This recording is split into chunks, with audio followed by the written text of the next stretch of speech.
sebagai ahli akan memberikan pendapat tentang soal-soal yang dikemukakan kepada saya sesuai dengan keahlian dan pengetahuan saya dengan sebaik-baiknya dan dengan yang sebenar-benarnya.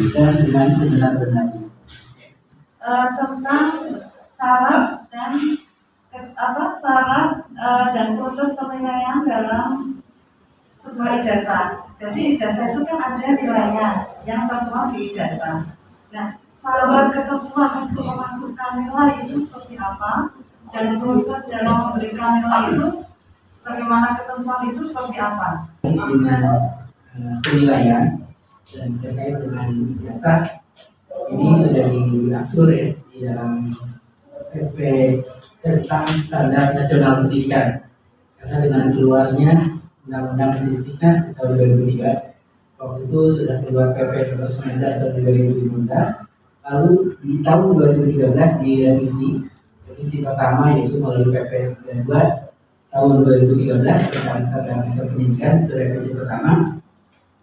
Lalu di tahun 2015 ada revisi kedua, karena terkait juga dengan tambahannya. Tadi sebenarnya PP 32 masih berlaku 15. Jadi PP 32 yang revisi pertama itu tahun 2013, lalu keluar selanjutnya PP 13 di tahun 2015 yang memuat mengenai ijazah.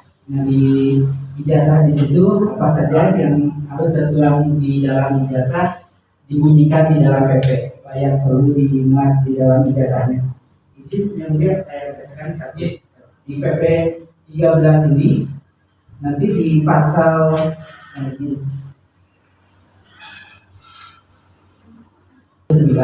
disebut di sana peserta didik yang lulus dari satuan pendidikan diberi ijazah, itu ayat 1. Lalu ayat 2-nya, ijazah sebagaimana dimaksud pada ayat 1 diterbitkan oleh satuan pendidikan dasar dan menengah serta satuan pendidikan tinggi.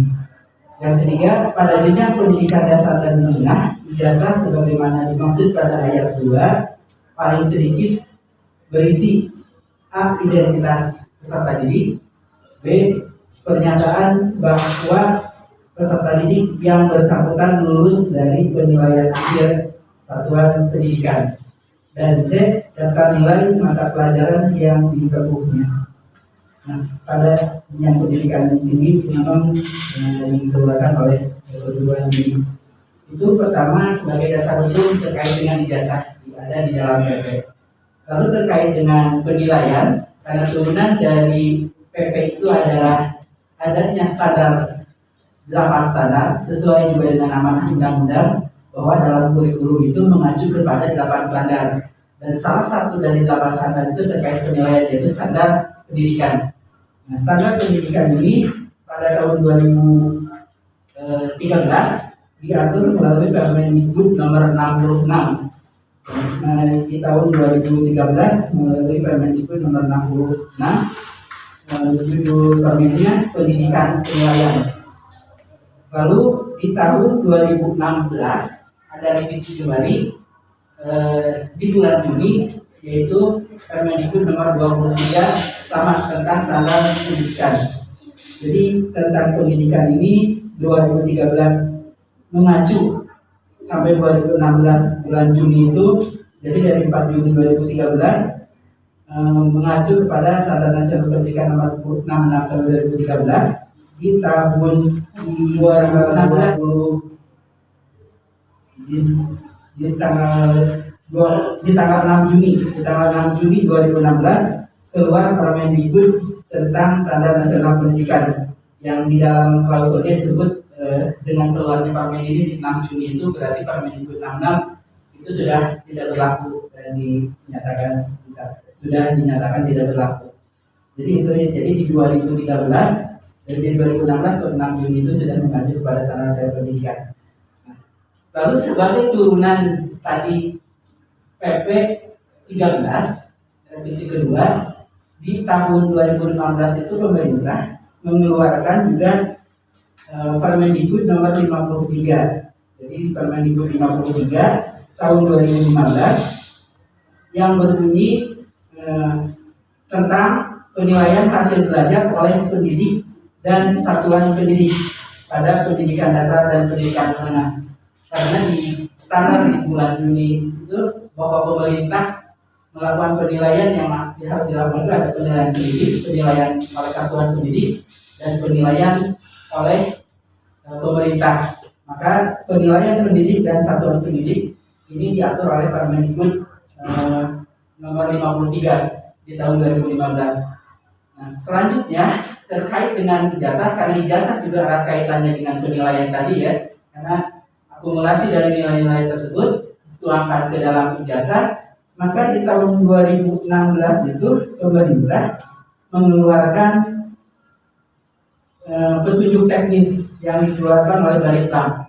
Jadi secara spesifik, secara keseharian peraturan penilaian pendidik dan satuan pendidik tadi sudah diatur oleh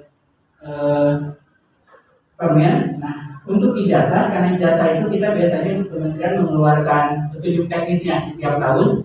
Kebetulan di tahun 2016, karena kan berbeda antara petunjuk teknis, biasanya pemerintah mengeluarkan tiap tahun. Kecenderungannya ya terakhir mengeluarkan petunjuk teknis pengisian ijazah tahun 2015-2016. Ini pengisian belangko ijazah satuan pendidikan dasar dan menengah tahun 2016. Bahwa dia gabungan dari nilai di belangko ijazah SD, SDLB, SMPLB, SMA, SMALB, dan SMK. Di sana bahwa nilai rata-rata rapot diambil dari kalau K13 diambil dari semester 11 dan 12. Lalu bagian G nilai ujian sekolah diisi setiap mata pelajaran. Jadi nilai rata-rata rapot ujian sekolah diisi dengan nilai 0 sampai 10, 0 sampai 100. Nah, memang untuk belangko ijazah SPK, jadi di bagian nomor 3 paling bawah nanti di surat itu memang disebutkan pengisian halaman belakang SPK disesuaikan dengan mata pelajaran dan nilai yang ditempuh berdasarkan kurikulum dan atau struktur program yang digunakan di sekolah tersebut. Memang untuk baris akhir di belangko ijazah SPK memang hanya klausulnya pengisian halaman belakang SPK disesuaikan dengan mata pelajaran dan nilai yang ditempuh berdasarkan kurikulum dan atau struktur program yang digunakan di sekolah tersebut. Itu mungkin Ibu terkait dengan jasa pada saat petunjuk teknis yang dikeluarkan oleh kata itu. Sehingga dari nilai yang masuk di ijazah itu kan ada prosesnya ya, tidak bisa tiba-tiba saja muncul gitu ya, ya. Iya, di dalam Permendikbud nomor 53 tentang penilaian oleh pendidik, dan kalau kita lihat kan di dalam PP itu bahwa di dalam PP tadi 13 bahwa saya kutip lagi bahwa untuk ijazah itu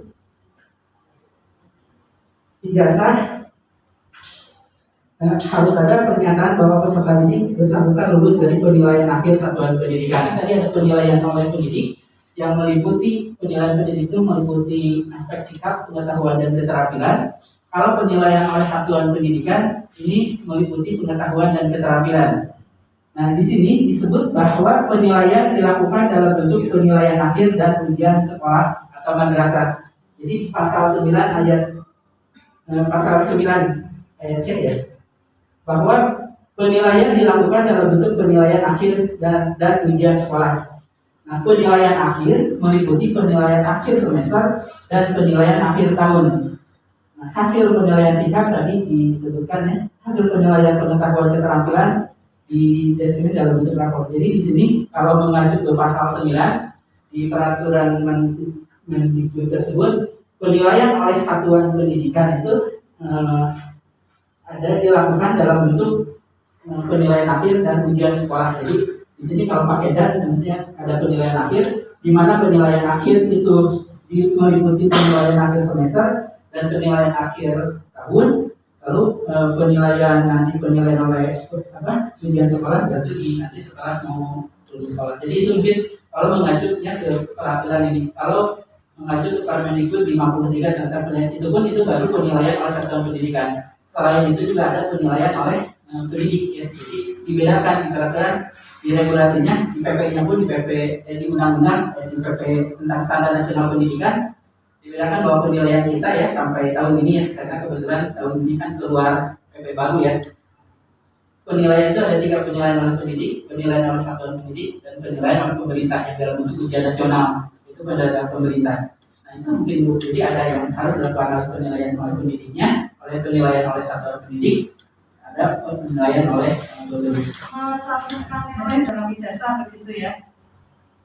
Nah ini yang saya sendiri Ibu, kalau di petunjuk teknis, tadi yang dikeluarkan oleh Kabar Hitam, kalau untuk secara umum untuk SD, SMP, SMA ya, memang secara eksplisit kan nilainya nilai rata-rata rapot. Rata-rata rapot itu kan diperoleh tadi dari ulangan harian dan ulangan lain-lain ya untuk rata-rata rapot. Di sini kan ada di pasal. Tetapi di bagian C, saya juga orang hafal PK ya, di petunjuk teknis ini. Tadi belangko ijazah SPK, pengisian halaman belakang SPK disesuaikan dengan mata pelajaran dan nilai yang ditempuh berdasarkan kurikulum. Jadi ditempuh berdasarkan kurikulum dan atau struktur program yang digunakan sekolah tersebut. Kalimatnya itu sih untuk yang SPK spesifik. Tapi penilaiannya sendiri tadi bahwa penilaian yang kita yang dilakukan kalau mengacu pada standar nasional pendidikan, kepada standarnya ya mengikuti penilaian pendidikan, penilaian satuan pendidikan.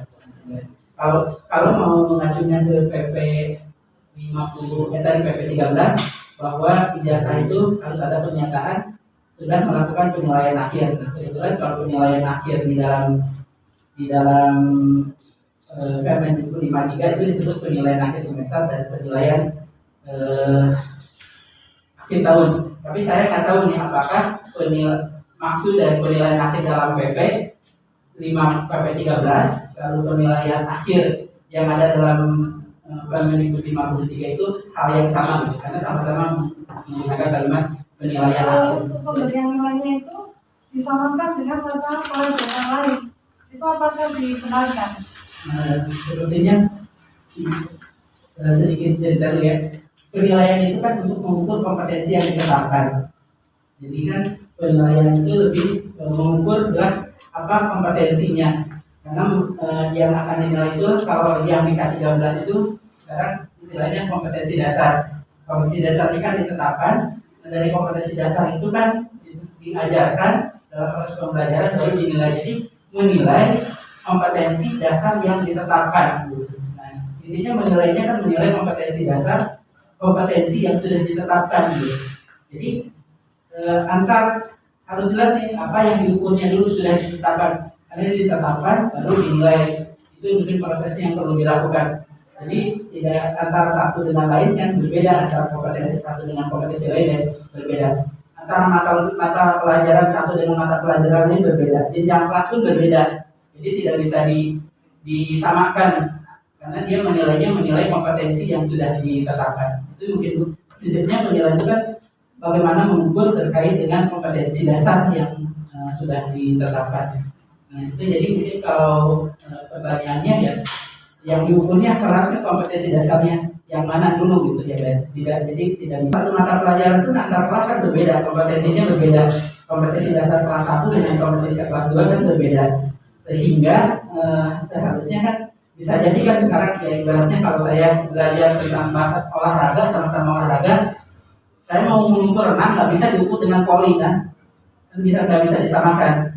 Saya lagi ngetes itu sama-sama olahraga, apalagi mata pelajaran yang berbeda. Nah, karena bisa jadi saya sendiri nggak bisa renang itu dengan poli misalkan yang saya ukurnya poli kan nggak selalu. Jadi dilihat dulu kompetensinya yang mana, karena nilai itu kan mengacu real adalah sesuai kompetensinya. Keterangan di regulasinya ya. Kalau berbicara SD, SMP, SMA yang secara umum ya diatur, memang kan yang diambil nilai itu ada nilai ujian sekolahnya, ada nilai rata-rata rapot. Nah, rata-rata rapot itu kan berdasarkan proses pembelajaran. Nah, kalau mengacu juga ke definisi dari penilaian, juga kan yang tertuang di dalam permennya, definisi penilaian itu kan nomor 7 juga saya Kurikulum disusun mengacu kepada standar nasional pendidikan, kerangka dasar dan struktur kurikulum. Mengapa saya tadi berbicara standar dan kerangka kurikulum? Karena ini yang menjadi acuannya. Di pasal ayat 1, kurikulum disusun mengacu kepada standar nasional pendidikan, kerangka dasar dan struktur kurikulum, dan pedoman implementasi yang dapat diperkaya kurikulum satuan pendidikan negara lain yang mempunyai keunggulan di bidang pendidikan dan dapat menggunakan kurikulum lain setelah mendapat izin menteri. Jadi SPK ini kan izinnya dari pusat ya, dapat dari izin menteri atau pejabat lain yang ditunjuk. Itu yang pertama. Di ayat kedua, ini mungkin untuk SMA ya. Di ayat 3, nah ini yang menjadi penegasan sebenarnya berlaku untuk SD, SMP, SMA, SMK. Kurikulum yang diberlakukan bagi peserta didik warga negara Indonesia wajib memuat mata pelajaran pendidikan agama, pendidikan Pancasila dan kewarganegaraan dan bahasa Indonesia sesuai dengan peraturan perundang-undangan. Karena kita ketahui mungkin antara nama mapel yang dari struktur kurikulum negara itu berbeda, maka kita terkait dengan mungkin tanda kutip nasionalisme, kita titipkan nih 3 mapel itu harus gitu. Yang lainnya silahkan pakai negara kurikulum asing. Tapi 3 ini tetap harus diberikan bahasa Indonesia, PPKN, dan pendidikan agama Islam ini kan penting buat warga negara Indonesia sebagai nasionalisme. Lalu bagi kalau bagi WNA sebenarnya ini selaras juga dengan undang-undang ya. Kalau peserta didiknya WNA, makanya dilihat juga identitas siswanya ya. Kalau WNI jadi 3. Kalau WNI itu ada wajibnya agama, pendidikan Pancasila kewarganegaraan dan bahasa Indonesia. Kalau siswanya WNA, maka yang wajibnya bahasa Indonesia dan budaya Indonesia atau Indonesia Studies. Nah ini kalau yang WNA memang untuk asing itu memang ada di dalam undang-undang juga. Jadi ini perlu dilihat juga nanti di SPK itu kan ada siswa yang latar belakang memang WNI, ada yang WNA, perlakuannya agak berbeda. Yang diwajibkannya ini berbeda. Bagi yang WNI wajibnya 3, bahasa Indonesia, PPKN dan agama dan budi pekerti. Kalau bagi WNA wajibnya adalah bahasa Indonesia dan budaya Indonesia. Itu yang saat ini yang diregulasikan di dalam kenapa saya dari tadi berbicara standar, karena memang kurikulum kita mengacu kepada undang-undang bahwa pendidikan kita berbasis standar. Ada 8 standar yang diacu, kurikulum kita mengacu pada standar tersebut, pengembangan kurikulumnya mengacu standar. Maka ini yang hampir di semua kita kembangkan bahwa kurikulum itu selalu kita mengacu kepada standar yang ditetapkan, termasuk tadi di dalam SPK pun kita dibunyikannya bahwa kurikulumnya itu mesti mengacu kepada standar nasional pendidikan karena amanah juga dari undang-undang ya di Sisdiknas. Nah, terkait kurikulum mengacu juga karena kurikulum itu mengacu kepada standar. Jadi kita kurikulum mengacu kepada standar. Nah, standar kurikulum yang kita tetapkan dalam kerangka dasar dan struktur kurikulum itu sudah bunyi dalam undang-undang bahwa pengembangan kurikulum, kerangka dasar dan struktur kurikulum itu mengacu kepada standar nasional pendidikan. Makanya setelah SPK itu wajib mengajarkan berarti ya Andi ya, wajib mengajarkan 3 mata pelajaran bahasa Indonesia, PPKN, agama dan budi pekerti. Itu wajib harus ada ya. Iya, ini wajib, kalimatnya sih wajib. Kalau di pasal 11 ya, ini secara eksplisit kurikulum yang diberlakukan bagi peserta didik WNI wajib memuat mata pelajaran pendidikan agama, pendidikan Pancasila dan kewarganegaraan dan bahasa Indonesia sesuai peraturan perundang-undangan. Jadi wajib memuat. Sehingga misalnya ada salah satu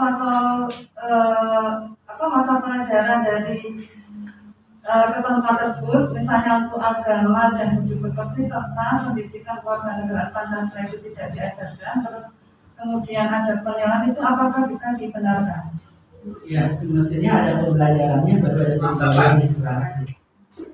Alamat di Jalan Padma nomor 3 Waras RT 1 RW 31 Sariharjo. Nagrek Sleman. Ya, benar. Agama Katolik. Kenal dengan terdakwa? Kenal yang mulia. Ada hubungan keluarga? Tidak. Hubungan pekerjaan? Tidak. Nur Bagiati. Lahir di Klaten tanggal 6 November ya? Ya. Tahun 81. Ya. Perempuan. Alamat di Perum Bia Indah Blok A. RT 15 RW 2 Muruk ganti Warno Klaten. Katolik ya namanya ya. Iya. Kenal dengan terdakwa?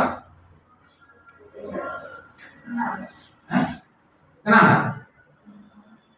Kenal nggak? Supriyanto. Dengan Supriyanto? Ada hubungan keluarga? Hubungan pekerjaan? Ya, ya. Akan memberikan keterangan yang benar Tidak daripada yang sebenarnya. daripada yang sebenarnya. Semoga Tuhan menolong saya. Semoga Tuhan menolong saya. Demi Allah saya bersumpah Demi Allah saya bersumpah sebagai saksi dalam perkara ini sebagai saksi dalam perkara ini akan memberikan keterangan yang benar, akan memberikan keterangan yang benar tidak lain tidak lain daripada yang sebenarnya. Menerangkan akan menerangkan yang sebenarnya yang sebenarnya tidak lain daripada tidak lain daripada yang sebenarnya. Nah, selain Erika sebenarnya. nggak ada. Kemudian selain laporan polisi di sini nih di apa namanya yang disidangkan, apakah Erika juga pernah membuat yang saya tahu ya membuat laporan polisi? Sudah ada. Kebetulan saya juga jadi saksi di tahun 2018 yang untuk menggugat pembina yayasan. Terus saya juga jadi saksi di Polda, terus di Polres Sleman diskriminasi anak yang dituju itu ketua yayasan. Terus saya juga jadi saksi. Terus saya pernah juga jadi saksi di PN Sleman sini 2 kali dalam gugatan perdata. Terus yang terakhir Yang sedang disidangkan, ya, yang dilakukan oleh Erika. ya. Kemudian Polres sama gugatan perdata 3 sama ini Yang dikabulkan yang mana? ada. Ibu Erika? Saya cuma tahu yang mulia. Oh, tahu. Ya, Bukan satu kelas itu. tidak, Oh, tidak. tidak. Nah, yang artinya yang kalau ada pertemuan apa? ISPA, morning coffee. Bukan. Kalau yang saya baru ingatnya di mana saudara mengatakan sudah masuk kelas 7, berarti kan nggak pernah satu kelas dengan itu ya. Ya, Jakarta International School. Sekarang sekolah internasional tidak boleh pakai kata-kata internasional. Makanya diganti jadi Yogyakarta Independent School. Nggak, artinya kaitan belajar mengajar yang untuk kelas 6 tahun 2019 nggak tahu ya. Ini sama ya, karena nggak pernah aja ya, karena itu Karena kan. dengan ada perkumpulan orang tua ini tuh untuk jembatan. Jadi kalau misalkan ada apa, kita menjembatani untuk ngomong, misalkan jadi nggak balik ke sekolah sendiri atau apa, itu kita menjembatani. Jadi kita sangat menyayangkan kenapa nggak dihubungin dari dulu ke pihak sekolah. Nah, berkaitan dengan perkumpulan orang tua siswa, apakah Erika pernah membuat pengaduan kepada perkumpulan orang tua siswa? Tidak pernah, jadi langsung aja gitu. Seorang siswa Aprilia di tahun 2015-2016. Ya. Dengan ketua Supriyanto, terima kasih. Baik, pertanyaannya sebelum kasus ini dilaporkan ke kepolisian, apakah pernah Erika itu menyampaikan keluhannya kepada sekolah? Tidak pernah. Tidak pernah. Apakah Erika pernah membuat pengaduan kepada perkumpulan orang tua siswa? Ibu Siti, suaranya kurang jelas. Ya, itu harus keras tuh ya. Baik, ya. Ulang ya. Apakah Erika pernah membuat pengaduan kepada perkumpulan orang tua siswa? Setahu saya tidak tahu karena perkumpulan sekolah di sini ada sendiri yang namanya ISPA, dan kebetulan bila mana ada kegiatan apapun dari ISPA akan memberitahukan ke seluruh siswa, orang tua rawan murid. Tapi berkenaan dengan hal tersebut saya tidak tahu. Kemudian, apakah Erika pada saat masuk sekolah pernah mempertanyakan kepada sekolah, kenapa kok nggak ada kajian agama dan PPKN? Tidak pernah. Tidak pernah. Mulai pas menulis Pak Budi suaranya cuma 11. Ulang ya. Kalau tahu saat tidak setelah diisi. Iya, informasi yang benar. Contohnya misalnya ada aduan atau mau membuat event untuk tema ini, karena dari kepala sekolah itu tiap tahun, tiap term juga ada memberikan paparan tentang report bagaimana dengan sekolah, bagaimana dengan yang akan datang, tujuan pengembangan, terus budget-budget yang digunakan dan sebagainya. Nah itu kan harus ada laporannya. Itu contoh. Tetapi yang berkenaan dengan surat peringatan ini, karena ada istilahnya aduan dari seorang tuan murid, tetapi bukan Ibu Erika, ini berkenaan dengan anak yang sedikit mungkin perlu perhatian khusus. Mungkin anak ini sedikit usil atau nakal dan sebagainya. Sudah disampaikan ke ORIN, tetapi tidak ada solusi. Akhirnya orang tua ini datang apa? Pengurus bertanya ke kepala sekolah, Pak Orin, kami mendengar ada aduan orang tua anaknya sedikit perlu perhatian. Ini sudah ada tanggapan belum everything is under control, semuanya sudah selesai, semuanya baik. Akhirnya orang tua tersebut lagi ini buktinya belum ada solusi. Nah, itu saksi yang sepertinya mungkin meringankan terdakwa. Ini bisa ditanggapin, sepertinya agak met dengan berbagai data-data. Itu gimana Pak? Bisa disampaikan? Baik ya, yang jelas tadi di persidangan terungkap bahwa dari mulai dinas Sleman, dinas provinsi sampai kementerian itu tidak satupun yang menyatakan bahwa nilai di ijazah itu adalah tidak sah atau palsu. Nah, gitu. Kemudian juga tadi dari Kemdiknas ahli bilang bahwa tidak ada sanksi terhadap NIS.